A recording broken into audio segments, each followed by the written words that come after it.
Hi guys, may nabili akong 4 doors wall cabinet, hanging cabinet for kitchen, bathroom cabinet, wardrobe for storage furniture.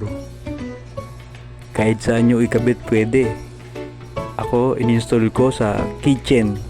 Nabili ko to sa Facebook, 1,000 pesos, 2 piraso na. Ang sukat nito, 120 by 30 by 80. Kapag sa Shopee nyo binili or Lazada, nasa 1,006 ang isa nito.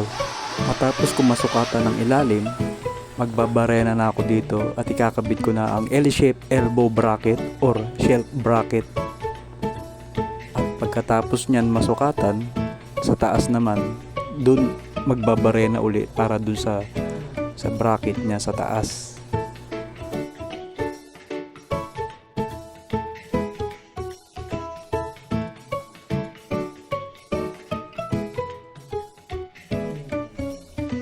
At tapos na rin masukatan lahat, pininturahan ko na rin ang kalahati ng pader. Yan. Nakabit ko na rin yung elbow bracket. Ayan na po. Tanan! Salamat sa panonood. Ang galing! Ang galing!